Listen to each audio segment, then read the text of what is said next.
ইকরার আত্মহত্যার প্ররোচনার মামলায় এবার গ্রেপ্তার হলেন ছোট পর্দার অভিনেতা জাহের আলভী।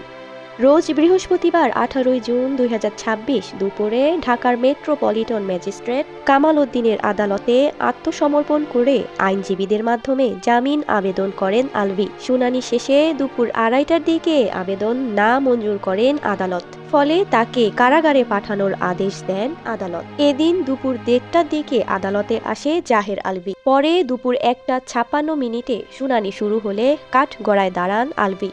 শুনানিতে জাহের আলভীর পক্ষে সভাপতি আনোয়ার জাহির ভূঁইয়া সহ অনেকেই শুনানি করে। অন্যদিকে বাদী পক্ষের আইনজীবীরা তার জামিন আবেদন না মঞ্জুর করে কারাগারে পাঠানোর আবেদন করে। আলভীর জামিন আবেদনে উল্লেখ করা হয়, আসামি ইকরার আত্মহত্যার ঘটনার সাথে কোনোভাবেই সংযুক্ত ছিল না। প্রেমের বিয়ে করার কারণে বাদী শুধুমাত্র ব্যক্তিগত জেদ ও প্রতিহিংসার বশবর্তী হয়ে হয়রানিমূলকভাবে মামলা দায়ের করেন। মামলার এজাহারে আলভীর বিরুদ্ধে সুনির্দিষ্ট কোনো অভিযোগ নেই।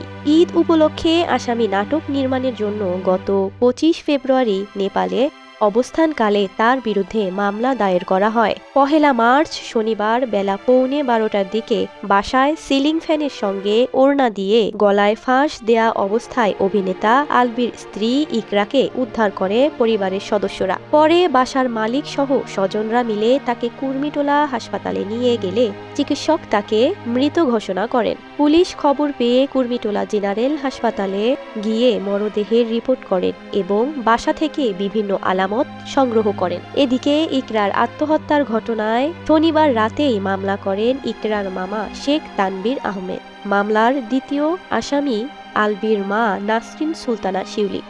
দীর্ঘদিনের পারিবারিক কলহের কারণেই তার ভাগ্নি ইকরা আত্মহত্যা করতে বাধ্য হয়েছেন বলে মামলায় অভিযোগ করা হয়। তো ভিউয়ার্স, জাহের আলভীকে গ্রেপ্তার করায় আপনারা কে কে খুশি হয়েছেন কমেন্টে জানিয়ে দিন।